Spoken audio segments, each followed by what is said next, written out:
एक बार फिर से आ चुका है बजट का सीजन और एक बार फिर से आपकी हमारी सबकी बाजार की उम्मीदें हैं इस बजट से। और एक बार फिर से वो सारे दमदार एक्सपर्ट्स और मेहमान हमारे साथ हैं जो आपको देते हैं बजट पर पूरा डायरेक्शन और बजट में संभावनाओं पर करते हैं हम विचार और साथ ही बाजार के दिशा और दशा पर भी।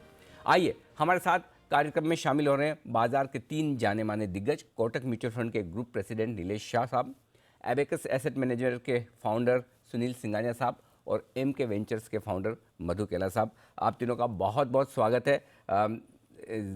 बजट हमारे सामने है और नीलेश भाई, हर बार की तरह उम्मीदें इस बार भी है। भले हम ये कहें कि ये पॉलिसी डॉक्यूमेंट है, ज़्यादा फर्क नहीं पड़ता, लेकिन उम्मीदें बराबर रहती है। तो सबसे पहले तो ये बताएं कि क्या कुछ ऐसा करे वित्त मंत्री जिससे हमें झटका न लगे, झटका नहीं लगने वाली क्या चीज़ें होनी चाहिए इस बजट में?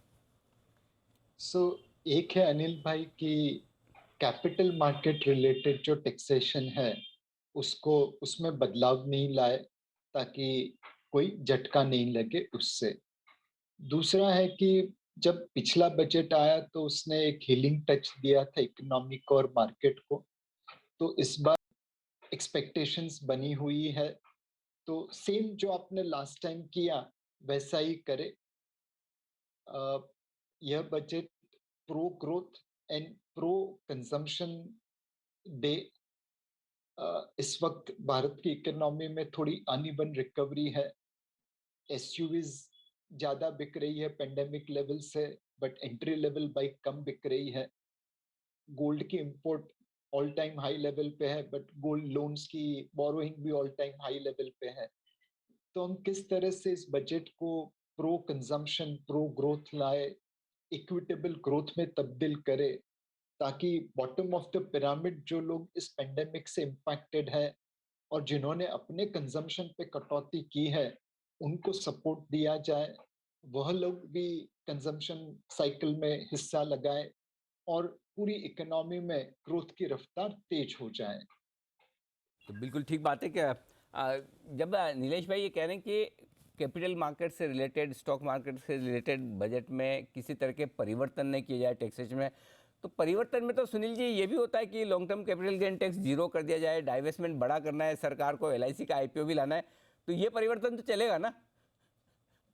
ये तो बहुत अच्छा होगा, लेकिन होने नहीं वाला है अमित जी। आई थिंक जो हमने देखा है लास्ट 5-6 सालों में, जी आई थिंक थोड़ा एक कंसिस्टेंसी रखी है गवर्नमेंट ने as far as direct taxes is concern. Last 2-3 साल में एक डेफिनेटली ये विचार आया है गवर्नमेंट के दिमाग में कि थोड़ा रिच को ज्यादा टैक्स किया जाए। इसके लिए जो मैक्सिमम टैक्स रेट है वो भी बढ़ाई गई है, लॉन्ग टर्म गेन्स भी 10% इंट्रोड्यूस किया गया था, डिविडेंड टैक्स और बायबैक टैक्स भी लगाए गए थे। तो ये सबको देखते हुए I think as far as direct taxes का सवाल है, कुछ बड़ी चेंजेस की उम्मीद नहीं की जा सकती, ना अच्छे के लिए ना खराब के लिए। एंड आई थिंक मार्केट भी मोटा मोटी ये एक्सपेक्ट कर ही रहा है, तो ये करने से भी ज्यादा डिसअपॉइंटमेंट मार्केट को होगा ऐसा लगता नहीं। अच्छा मधु सर, ये बताएं कि फिर हो क्या सकता है, बजट का डायरेक्शन क्या रहेगा, किस तरफ रहेगा? तो अनिल भाई, first of all thank you for having me. Thank you sir. मैं अनिल भाई पिछले 25-30 साल से बजट देख रहा हूँ। इस बार बजट में जिन परिस्थितियों में अपन जा रहे हैं, मेरे हिसाब से ये one of the best circumstances है बजट में जाने के लिए। तो मैं आपको हिंदी में बोलता हूँ, अभी तक हम हमेशा परेशान रहते थे कि सरकार पैसा लाएगी कहाँ। इस बजट में मुझे ये परेशानी दिखती है कि सरकार पैसा खर्चा करेगी कहाँ। और आपको मैं कुछ नंबर देता हूँ कि इस साल जो है हमारा कुछ जो टैक्स रेवेन्यू है बजटेड से करीब 3 लाख करोड़ ज़्यादा होगा। नॉन टैक्स रेवेन्यू करीब 80-90 हज़ार करोड़ ज़्यादा होगा।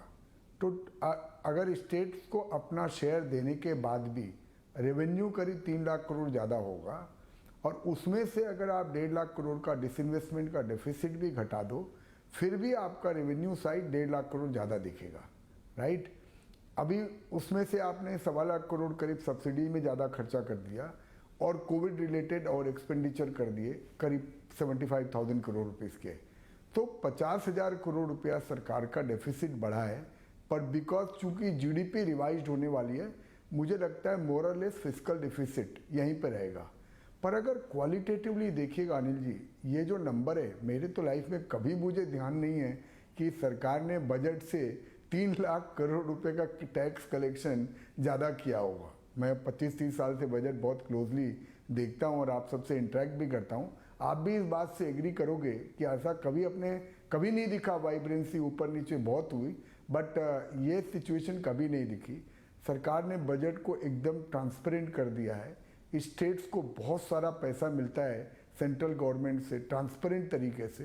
तो अभी इस बार अपनी जो फिस्कल सिचुएशन है, एक बार ही जो झटका लेना था हमने ले लिया, ऑलरेडी बोल दिया कि we are comfortable with 6.5-7% kind of fiscal deficit. तो keeping that in mind, we are in a very very good space to get into this budget. अभी लास्ट ईयर ऑब्वियसली गवर्नमेंट ने ये बॉयंसी एक्सपेक्ट नहीं करी थी, तो capital expenditure side में government खर्चा नहीं कर पाई लास्ट ईयर, जो मुझे लगता है इस बार दबा के खर्चा होगा, which is very very good for capital markets. Interesting sir, आपने ये पॉइंट बहुत सही कहा कि इस बार प्रॉब्लम ऑफ प्लेंटी है, ज़रूरत से ज़्यादा पैसा और बस उसको सही ढंग से सही तरीके से खर्च कर दे तो बढ़िया। अब इस खर्चे में ना नीलेश भाई एक समस्या थोड़ी थोड़ी लोगों को दिख रही है कि पैसा बहुत है, सामने यूपी पंजाब 2 इलेक्शन है और किसानों का भी आंदोलन भी हुआ है, तो उसके हिसाब से भी, और दोनों ही राज्य ऐसे हैं जो जहाँ किसान ज़्यादा हैं, तो क्या कुछ ऐसा बजट हो सकता है कि हेडलाइन ऐसी बनाई जाए कि बजट किसानों के लिए, तो वो क्या कुछ बाजार को डिसअपॉइंट कर सकता है? इस तरह का कुछ हो सकता है? पैसा भी है, माहौल भी है। Walking left and talking right, आपको हर कॉन्स्टिट्यूएंसी को खुश रखना है। एंड मेरे हिसाब से बाजार को कोई डिसअपॉइंटमेंट नहीं होगा अगर सरकार अपना पैसा बॉटम ऑफ द पिरामिड को सपोर्ट करने में लगाती है। जब मनरेगा आया था तब भी लोगों को लगा था कि ये पैसा वेस्ट होगा, बट आज हमने देखा है कि मनरेगा को मार्केट ने एक्सेप्ट कर लिया है। अगर आप एक अनइवन रिकवरी को सस्टेनेबल बनाना चाहते हैं, तो ऐसा तो है नहीं कि खाली अमीर आदमी ही अमीर बनता रहे और गरीब आदमी गरीब ही रहे। हर अमीर आदमी को कोशिश करनी पड़ेगी कि वो गरीब को भी अपने साथ लेके चले। तो मेरे हिसाब से अगर इस बजट में ऐसे कदम उठाए जाते हैं जिससे किसानों की इनकम बढ़ती है, बॉटम ऑफ द पिरामिड लोगों को कंजम्पशन में सपोर्ट मिलता है, तो मार्केट उसे होल हार्टेडली एक्सेप्ट करेगा, बिकॉज उनके कंजम्पशन के चलते, उनके इकोनॉमी के कंजम्पशन में पार्टिसिपेट करने से ग्रोथ की रफ्तार और बढ़ सकती है। सवाल यह है कि आप फिश देंगे या फिशिंग सिखाएंगे। जब आप एक बंदे को फिश देते हैं तो वो एक टाइम का खाना खाता है, बट उसको आप फिशिंग सिखाए तो वो जिंदगी भर के लिए फिर किसी का मोहताज नहीं बनता। तो इस बजट में हमें ऐसे कदम उठाने हैं कि जिससे लोगों को फिशिंग सीखने को मिले। फॉर एग्जाम्पल, हमारी 2 इंडस्ट्री है, हाउसिंग और टेक्सटाइल, जिसमें सबसे ज्यादा लोग एम्प्लॉय होते हैं। तो इस बजट में अगर हम ऐसे कदम उठाए ताकि हाउसिंग इंडस्ट्री जो इस तेजी से ग्रो हो रही है वो और तेजी से ग्रो हो जाए, टेक्सटाइल इंडस्ट्री जहां पे अब हमने रिवाइवल देखा है एक्सपोर्ट्स मार्केट में, वो और तेजी से ग्रो हो जाए, तो वहां पे जॉब्स अपॉर्चुनिटीज क्रिएट होगी, बॉटम ऑफ द पिरामिड को वहां पे नौकरी मिलेगी, उस नौकरी के पैसों से वो खर्चा करेंगे और इकोनॉमी की रफ्तार और तेज हो जाएगी। इंटरेस्टिंग है, आपने ये पॉइंट सही कहा कि सवाल ये नहीं कि किसानों को क्या दिया जाता है, किस तरह से दिया जाता है और उस पैसे का इस्तेमाल किस तरह से होता है, वो इम्पोर्टेंट होगा। अगर वाकई में कुछ ऐसी योजनाएं आती जिससे कंजम्पशन बढ़ेगा, किसानों की आय बढ़ेगी, तो वो फ़ायदेमंद होगी। खाली सब्सिडी ना बांटें, वो वाली बात सबसे इम्पोर्टेंट है, राइट। सुनील जी, आप लगातार कैपिटल एक्सपेंडिचर वाली थीम पर आप और मधु सर दोनों बहुत बुलिश रहे हैं। क्या लगता है इस बार बजट में कुछ ऐसा हो सकता है कि प्राइवेट कैपेक्स को और सरकार की कैपेक्स को बढ़ावा देने के लिए कुछ किया जाए, और उसकी कितनी जरूरत है? मधु ने पहले ही कहा कि गवर्नमेंट के पास इस टाइम फिस्कल स्पेस है टू डू कैपिटल एक्सपेंडिचर। तो गवर्नमेंट का कैपिटल एक्सपेंडिचर तो हमें लगता है कि बहुत ही अच्छा होना चाहिए। एक जो अच्छी चीज हुई है लास्ट 1 साल में कि गवर्नमेंट को भी ये रियलाइज हुआ है कि अगर देश को सस्टेनेबली 7-7.5% जीडीपी बढ़नी है तो मेक इन इंडिया और मैन्युफैक्चरिंग इन इंडिया बहुत जरूरी है। और आई थिंक उसको रहते हुए जो ये पीएलआई स्कीम गवर्नमेंट ने जो लास्ट 1 साल से काफी अच्छे वे में करीब 12-13 सेक्टर में इंट्रोड्यूस किए है, उसका रिस्पांस भी बहुत अच्छा रहा है। आई थिंक अगर ये बजट में उसी स्कीम को थोड़ा और बढ़ावा दे, थोड़ा एलोकेशन बढ़ा दें पीएलआई की तरफ, तो और सेक्टर्स में भी एक मैन्युफैक्चरिंग का जो एक पूरा जो दौर चल रहा है वो बरकरार रहेगा।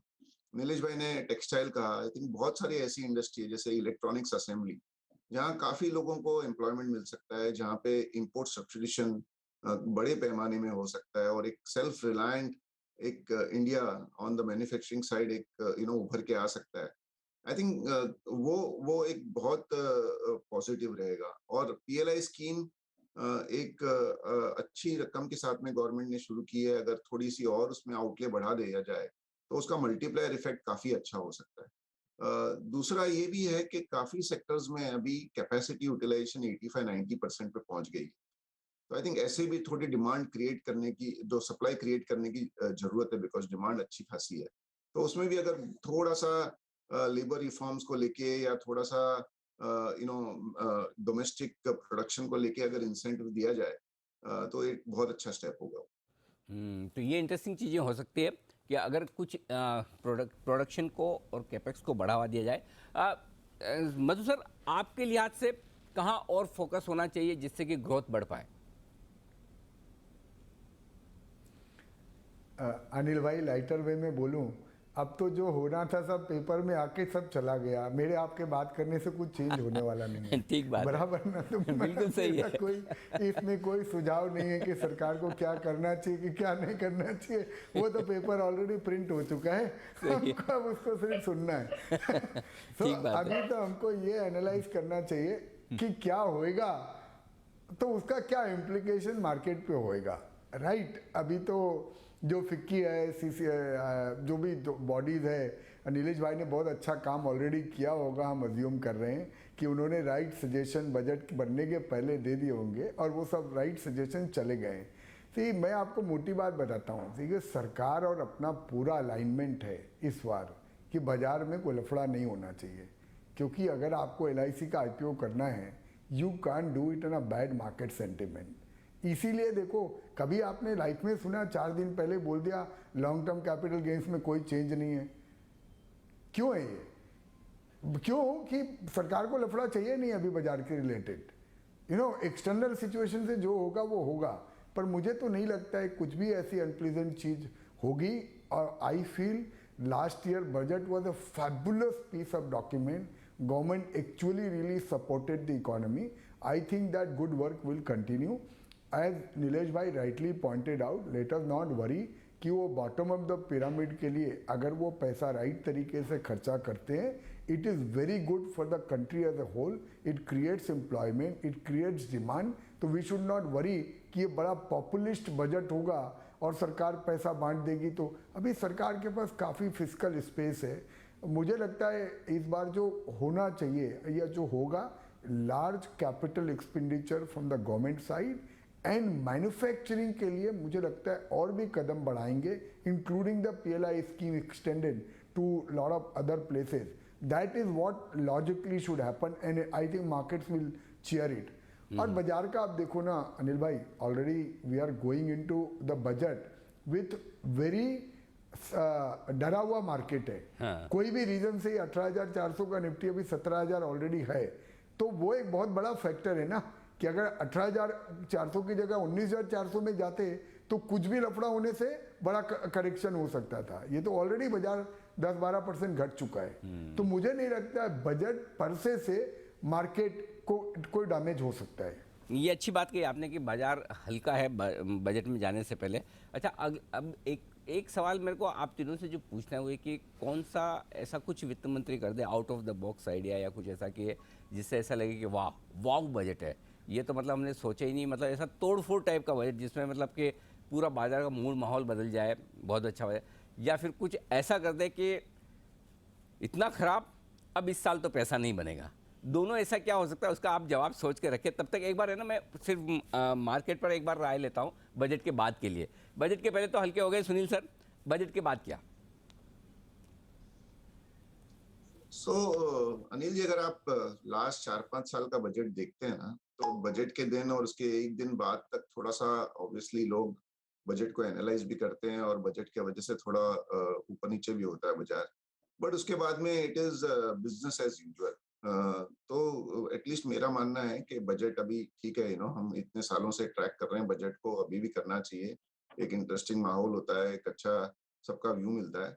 बट आई थिंक एक बहुत क्लियर चीज जो सामने आ रही है कि अभी जो नेक्स्ट 1-1.5 साल है उसमें गवर्नमेंट बहुत ही जोर से जीडीपी ग्रोथ पे फोकस करेगी। और उसी से है ना, ये जो बॉटम ऑफ पिरामिड जो लोग बोलते हैं, अब जब तक मैन्युफैक्चरिंग जॉब्स क्रिएट नहीं होंगे यहाँ पे, तब तक एक इंक्लूसिव ग्रोथ नहीं आएगा। एक दूसरा अच्छा चीज ये हो रहा है कि आई थिंक ये जो हार्वेस्टिंग सीजन है इस टाइम फार्मर्स के बहुत अच्छा गया है। क्रॉप्स भी अच्छे हैं, फसल भी अच्छी है, लोगों को, फार्मर्स को पैसा भी टाइम पे मिल रहा है। और उसको देखते हुए जो रूरल इकोनॉमी में लास्ट 1-1.5-2 महीने से स्लो डाउन था, आई थिंक उसमें भी टर्न अराउंड होना शुरू हो चुका है। और अगर उसके ऊपर अगर ये पीएलआई स्कीम एक्सटेंशन हो जाती है और थोड़ा सा अर्बन जॉब्स मैन्युफैक्चरिंग साइड पे क्रिएट होते हैं, तो I think budget money I don't think is going to have too much of an impact.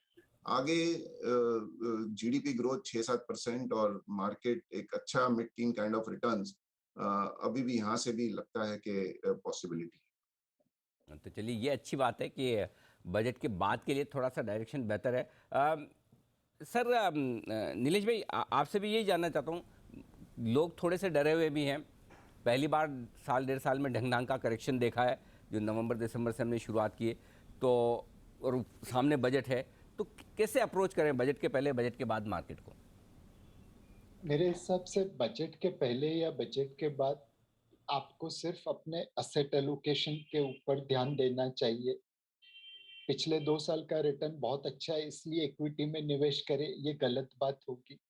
आप अपने इन्वेस्टमेंट ऑब्जेक्टिव देखिए, अपनी रिस्क प्रोफाइल देखिए और उस हिसाब से असेट एलोकेशन करिए। ये मार्केट मार्च 2020 या जुलाई 2020 की तरह सस्ता मार्केट नहीं है, फेयरली वैल्यूड मार्केट है। उतार चढ़ाव तो मार्केट में आते रहेंगे, जाते रहेंगे, तो आप अपने असेट एलोकेशन का पालन करिए। This is neutral weight allocation to equity in a fair value market. अगर करेक्शन आता है तो उसका लाभ उठाइए और धीरे धीरे अपनी पोजीशन बढ़ाइए। अगर बहुत मार्केट भाग जाता है और आप ओवर इन्वेस्टेड हो जाते हो तो थोड़ा प्रॉफिट बुक करिए। अपना असेट एलोकेशन सिर्फ फॉलो करिए, चाहे बजट के पहले हो चाहे बजट के बाद। बिल्कुल ठीक बात है, ये आपने एकदम सही मंत्र दिया कि पैसा उतना ही लगाएं जितनी उस पर्टिकुलर एसेट क्लास में, और यहाँ पर जब हम इक्विटी की बात करें तो उतनी रिस्क ले पाएँ। अच्छा मधु सर, अब आप शुरुआत करें, बताएं सर, किस बजट को कहेंगे आप जबरदस्त तोड़ फोड़ धमाकेदार बजट है? मैं बोलूँगा कि अगर फाइनेंस मिनिस्टर की स्पीच लास्ट ईयर के बजट से एक्सटेंड और हो जाए 2 साल 2 घंटा ऑन अ कंटिन्यूअस बेसिस, जैसा उन्होंने लास्ट ईयर किया था। Do not worry much about fiscal deficit. India का सिचुएशन वर्ल्ड वाइड सिचुएशन से बहुत ज़्यादा अच्छा है। दुनिया में हमारे से बहुत ज़्यादा डेफिसिट है। लोगों ने कोरोना में बहुत पैसा गंवा दिया जो इंडिया ने नहीं गंवाया। हमारा फिस्कल सिचुएशन अच्छा है। इस बजट में continue to do good work for the economy, create lot of employment, support the manufacturing sector. I think those will be really a very good outcome for the market. अभी probability कम है, but what could be a bad outcome, कि आपने कुछ capital market related चीज़ों को tinker कर दिया। गॉड फॉरबिड आपने बोल दिया short term capital gains is equal to business income, या लॉन्ग टर्म कैपिटल गेन्स को बढ़ा दिया। मैं बोला जिसका प्रोबेबिलिटी कम है और बाजार में कोई एक्सपेक्ट भी नहीं कर रहे, so that will be considered very bad, and I think then market can take a different turn all together. बिल्कुल, पैसा है और वित्तीय घाटे की चिंता किए बगैर अगर उस पैसे को ग्रोथ की तरफ डाइवर्ट करें तो बजट होगा वाव। और अगर कैपिटल मार्केट से रिलेटेड कुछ भी टैक्स बढ़ा दिए, किसी तरह की उसमें कोई नेगेटिव बदलाव किए, तो फिर है मुश्किल। सुनील सर, आपकी क्या राय होगी सर? आई थिंक ये सब में कंसेंसस ही रहेगा। I agree with Madhu that कोई भी टैक्सेशन को लेके, डायरेक्ट टैक्सेशन को लेके टिंकरिंग करना एक थोड़ा सा एक डिजास्टर होगा। ऑलरेडी टैक्स रेट्स काफी ऊंचे हैं। अगर आप हॉलिस्टिक पिक्चर देखो, खाली लॉन्ग टर्म गेन्स को नहीं देखना चाहिए, बट अगर आप डिविडेंड इनकम, बायबैक टैक्स और बाकी सब टैक्स को देखो, तो टैक्स रेट्स काफी रीजनेबली हाई लेवल पे हैं। I don't think that any tinkering will be positive for the market. जहाँ तक पॉजिटिवनेस का है, आई थिंक वही है, देखो टैक्स रेट्स कट करने की भी ज्यादा गुंजाइश है नहीं, तो वो एक्सपेक्ट भी नहीं करना चाहिए। बट एक जो है बोलते हैं ना, एक pro plan expenditure push, pro economy related spending push and pro growth related budget is something the markets would like. Hmm. Nilesh भाई, किस बजट को आप कहेंगे कि बहुत बढ़िया, किस बजट के बाद पैसा बनेगा नहीं? अब ऐसा बजट जो ग्रोथ को बढ़ावा दे, जैसे मधु भाई ने बताया लास्ट ईयर की तरह, या जो इस वक्त bottom of the pyramid consumption को बढ़ावे ताकि हमारी ग्रोथ इंक्लूसिव और इक्विटेबल हो जाए। और एक ऐसा बजट जिसके अंदर हम, जैसे कुछ साल पहले हमने जनधन किया था तो हर भारतीय के पास बैंकिंग फैसिलिटी पहुंच गई, वैसी एक जन निवेश योजना करे। आज भी भारतीयों का पैसा फाइनेंशियल एसेट्स में लगने की जगह पे फिजिकल एसेट्स में लगता है। सोने की आयात में बहुत पैसा बाहर चला जाता है। तो हम एक जन निवेश योजना चालू करें ताकि हर भारतीय भारतीय कंपनी में शेयर होल्डर बन सके, टाटा बिरला अंबानी से पार्टनरशिप कर सके। तो ऐसी कोई जन निवेश योजना जहां पे डोमेस्टिक सेविंग्स, डोमेस्टिक इन्वेस्टमेंट के काम में आ जाए, तो मेरे हिसाब से वो एक वाउ फैक्टर हो जाएगा मार्केट को, बिकॉज फिर हमारी सेविंग्स हमारी मार्केट में ही रहेगी। ये इंटरेस्टिंग बात कही आपने कि अगर कोई ऐसा प्रोविज़न बजट में हो जिसके चलते हुए रिटेल इन्वेस्टर्स और बाज़ार की तरफ आए, जो कि ज़रूरत है भी, वैसे तो पिछले साल 1.5 साल में आए हैं, लेकिन फिर भी और ज़्यादा पार्टिसिपेशन आए, तो वो बजट आपके लिए बढ़िया होगा। उम्मीद करते हैं जैसा आप लोग सब सोच रहे हैं, कह रहे हैं, वैसा ही शानदार बजट हो। बजट के दिन तो आप सबसे फिर से मुलाकात होगी, और बजट के बाद का पूरा विश्लेषण भी मुझे आप सबके साथ करना ही है, तब और समझ में आएगा। लेकिन आज आप सबने समय दिया, बहुत बहुत धन्यवाद मधु सर, सुनील जी और नीलेश भाई, आप सबका बहुत बहुत शुक्रिया हमारे साथ आज इस चर्चा में अपनी राय देने के लिए, हमें समय देने के लिए। Thank you very much sir. तो ये थे बजट पर हमारे 3 खास मेहमान, जो बताते हुए कि बजट के बाद बाजार का डायरेक्शन बेहतर रहने की आप उम्मीद कर सकते हैं, और ऐसा इस बजट में कुछ भी नहीं होगा जो बाजार के मूल माहौल को ख़राब करें, ऐसी उम्मीद आप रख सकते हैं। सरकार के पास ढेर सारा पैसा है, टैक्स कलेक्शन ज़बरदस्त है, और उसका इस्तेमाल अगर सही दिशा में हुआ तो बाजार के लिए और अच्छी मजबूती के संकेत आते हुए दिखेंगे। इस खास शो में इतना ही, मुझे दीजिए इजाज़त, नमस्कार।